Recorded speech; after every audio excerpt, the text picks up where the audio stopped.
Hello and thank you for stopping by. Today I'm going to show you how I go about rebuilding this brake caliper for 2000 Chevy Blazer.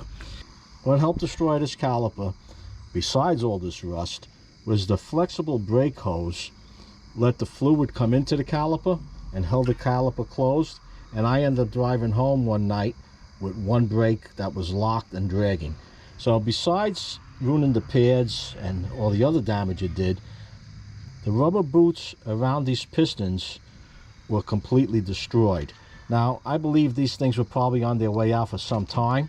Before I go about rebuilding this, I'm going to remove these pistons, which I would have to do anyway, and make sure that they're not pitted. If they're pitted, I won't be able to use them. If this was still mounted to the vehicle, you could just step on the brake and these pistons will come out. Being I have it off the vehicle, I'm going to use air to blow these pistons out. When you're doing this, you want to make sure you don't have your fingers over here. Depending on the amount of air pressure you're using to blow these pistons out, this could be painful to a finger loss. So what I'm going to do now is turn this over. I'm going to put a piece of wood in there, just not to have the pistons bang into the metal, and then we're going to use air to blow out those pistons. You heard that pop? Well, if that was your finger over there, I think that would have been goodbye finger. Now what we have is one piston came out, and this is rusty on the edge, but as far as the inside, this piston's okay to use. Now to get this piston out, I'm going to put this piston back in. I'll keep this piece of wood over here, and I'm going to raise the pressure a little to help push out that other piston. Okay, we had that compressor recharge with air. Let's give it another shot.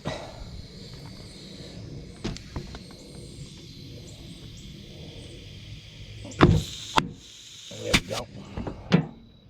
Both of them came out that time. Look how tight this is. Woo. Definitely don't want your fingers in there.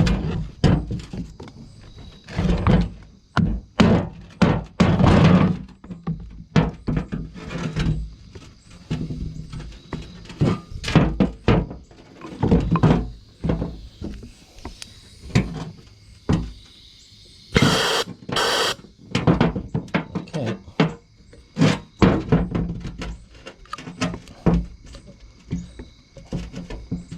The other one's going to take a little more persuasion. Be right back. Alright, I got it out. And this one looks alright also. This has to be cleaned up. Now, if it was pitted on the inside the way it is on this lip out here, this would have to be trashed, and you need a new caliper.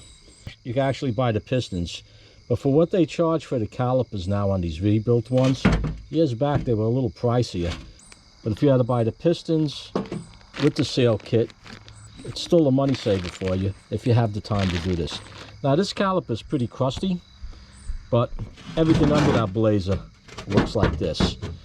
I already had to take the bleeder valve out. I have another video up above here on how I removed this bleeder valve. I just had it in there now so I could build up the pressure, and I have the new bleeder valves for this.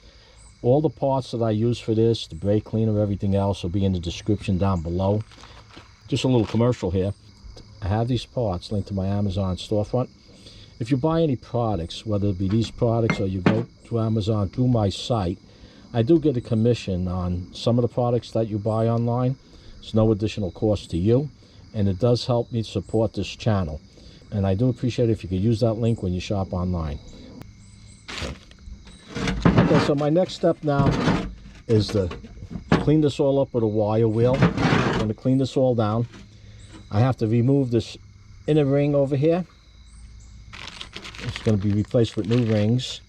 Then I'm going to use brake cleaner. I'm going to flush this all out with brake cleaner. I'll put some brake fluid in there, wipe it out, make sure there aren't any of these rust particles in there.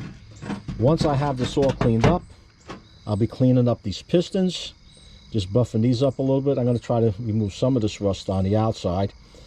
And once I have these cleaned, this all set, I'll be back to show you how I installed the pistons with the new rings and the new boots. So let me clean this up.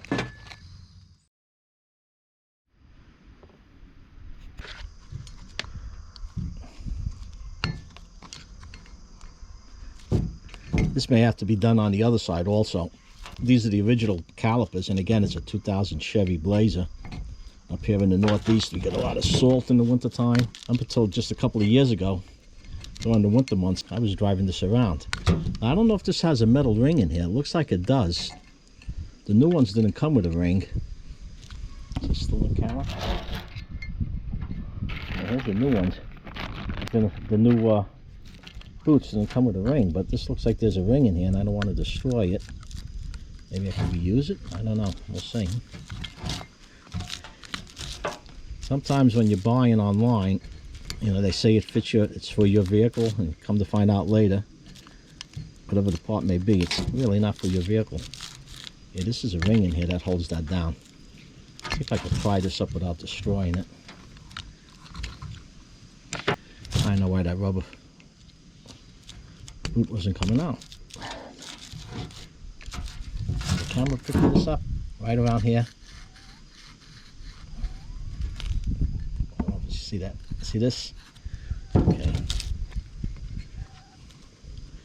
I'm gonna have to take those rings out and see if they fit the pistons. Might not be the right kit.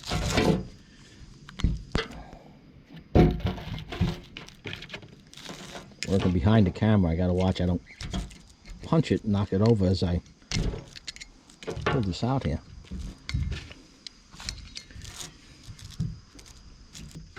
Well, this is gonna be fun.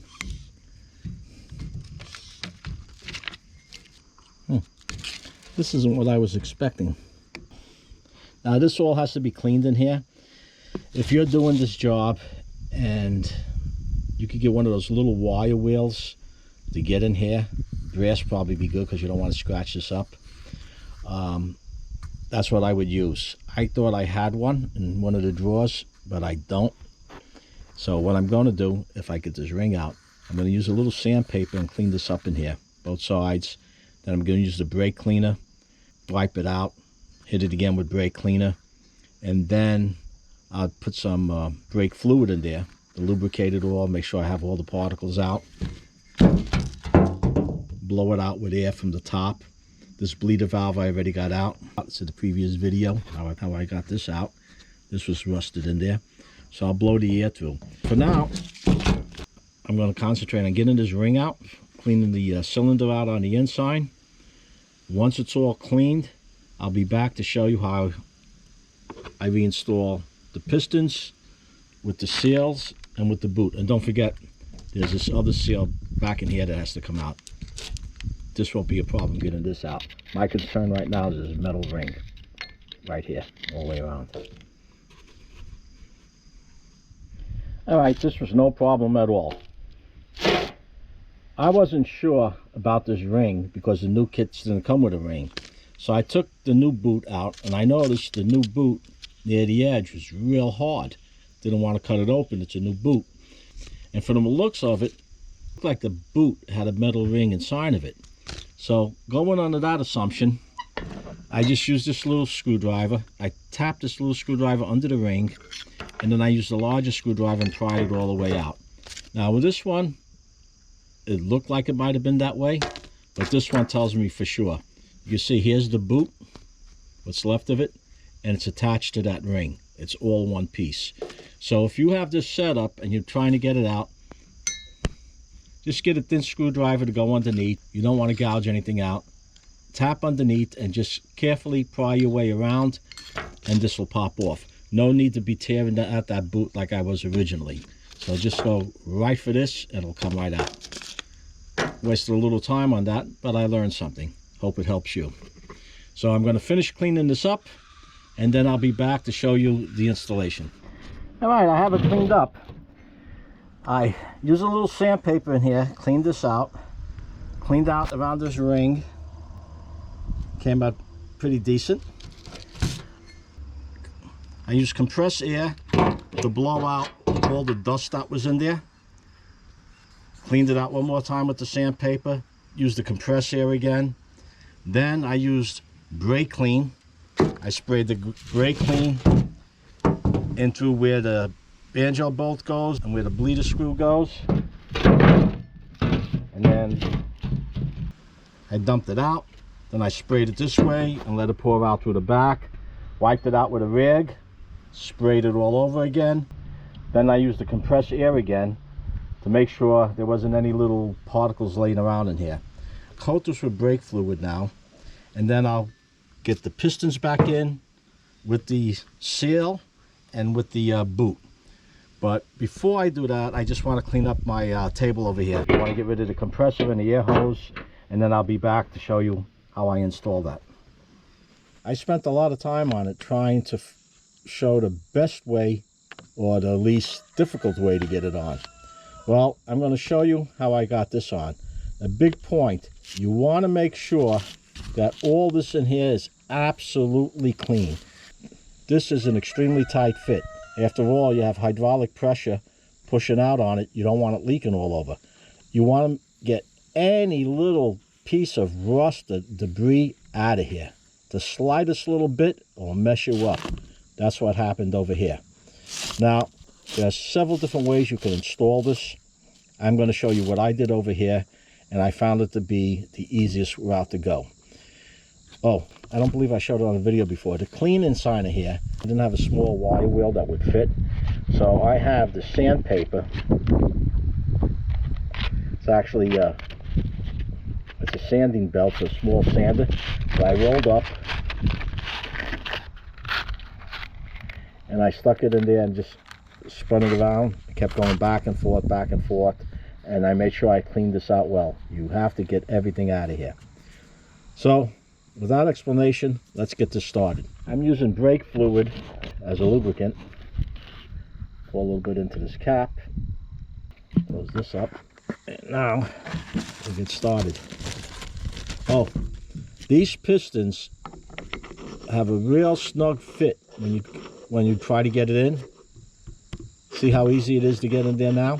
Well, when you have that seal in there, it's not going to fit like that. You have to make sure it's absolutely straight, just to make sure that the new seal wasn't larger.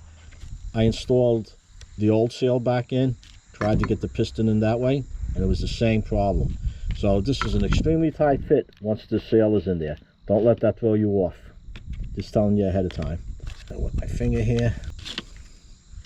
If I had a Q-tip right now, that'd be good.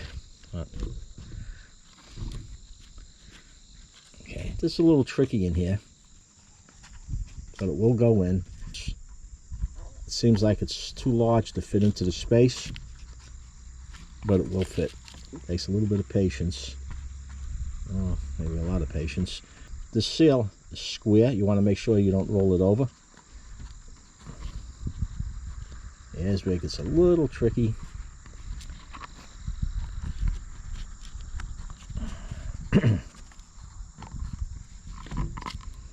Let's get this bump. There's got to be a technique to this that I don't know. If anybody knows it, mention it down below in the comments. Help whoever else is watching this video that may be attempting this job in the future. Alright. I want that to roll over. There we go. Thought I had it.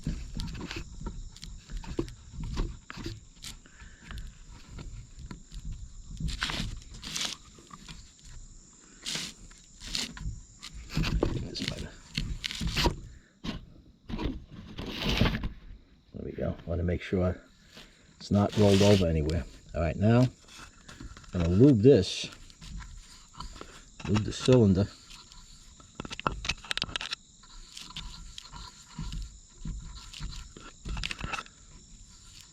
And definitely lube up here. You recall how rusty this was up here? It looked like this.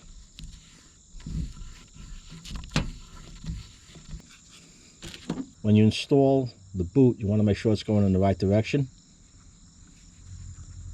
See, it has this indentation, goes down in here, and this flips up. I found this to be the best way to install it. Just like it on, slide it down. Like I said, I tried several different methods. I tried putting this on first and getting the piston in later. It wasn't going. Now what I'm going to do, I'm going to pour some brake fluid on here. You don't have to pour it on. If you have a Q-tip or a little brush, you could get it that way. Because this gets real slippery to work it. Okay, back to the piston. Now this may take several tries. The tricky part is getting this lip even all the way around. Push the back in first, because up front I could press down with a tool. You don't want to use anything with a sharp edge. But with the back started first, see, give me a little trouble here now.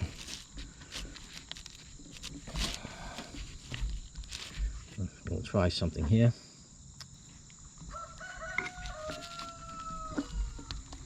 And I went in a little bit.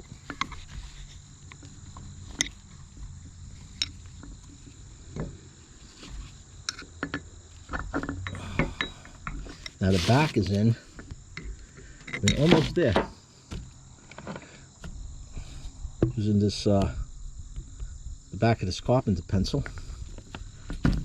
Any piece of wood will do, a piece of plastic. As long as it's not sharp, you don't want to rip that rubber. Okay, it looks like I got it pretty close here.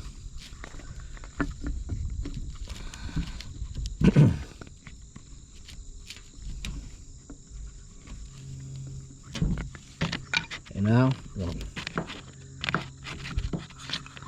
lubricate this piston a little bit here. And see if she pushes in. Like I said, these pistons have to be straight on, otherwise they're not going anywhere.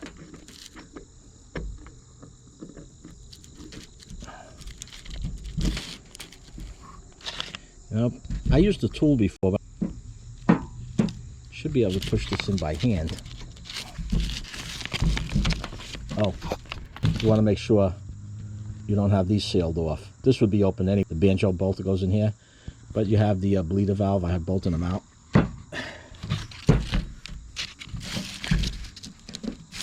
Well, no sense knocking myself out with this. I'm using this brake tool. Now, I happen to have this brake tool. It's from AutoZone, Advanced Auto. If you're not familiar with their lender tools, what you do, you give them a deposit. You're actually paying for the tool. And when you bring the tool back, they give you your money back. Well, I held on to this a little too long and they wouldn't take it back on time, so I guess it's mine permanently now. But if you bring it back on time, they'll give you your money back and you get to use the tool. And if it's not something you use on a regular basis, it's one less tool you have in your box taking up space. Okay, this is going down fairly easy right now. And you notice I have this old brake pad, but there's no pad on it anymore. I knocked that off just using the metal. I saved this one in my kit for things like this. Now you could use a C-clamp on here, and that's what I generally use. But I brought this out just to make a point that you can get these tools in AutoZone, Advanced Auto. And all I'm doing over here is tightening this nut, bringing it down. Okay, I'm going to give it a little squeeze, and pushing this down will also get that rubber inserted. All right. I'll loosen it. Let's go the other way.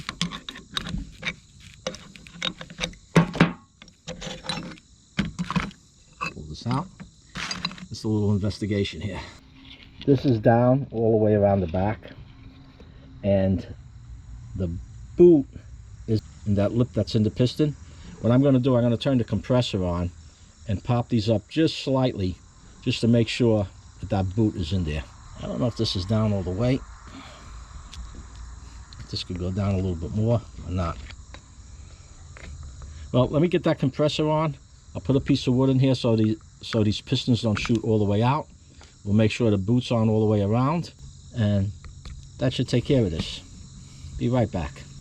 Didn't expect it to come out as quick as it did, but it did. So now I have to play around with pushing this back in, and I just followed the same procedure I did before. This may have seemed like it took a real long time to get this caliper in shape. I looked at it like this. I had the time. I had to take it off anyway. Don't know how long I'm going to keep the vehicle. As far as savings, I saved roughly 89%, 89% of the cost of a new caliper. A new caliper, depending on where you purchase it, either online or at a store, anywhere from $59, I believe, up to $100 or $100 and change, depending what you want to get. This isn't a race car, so you don't need a $200 caliper. But this was $879, and after I bought these, I got a notice from Amazon that the price came down on them. So you could pick these repair kits up from anywhere from about $6 to $10 if you buy online. I bought it online because the local store didn't have it in stock, and one store, forgot which one it was, either Advance Auto or AutoZone, whichever one it was, they had it in stock, but it was just under $9 for only one side. So it would have cost me $18 to get the two of them. So I went online. Again, is it worth your time? Is it worth your effort? If you're into saving money, recycling, or just the satisfaction of doing it yourself, it's worth the time. If you have any questions or comments, post them down below. If you enjoyed this video, give it a like. It does help. And if you would, share it with someone else who may find it useful. And if you haven't done so already, subscribe. Hit that Joe Z button. And not to miss my new videos as I upload them, be sure to ring that bell. Until next time, stay safe.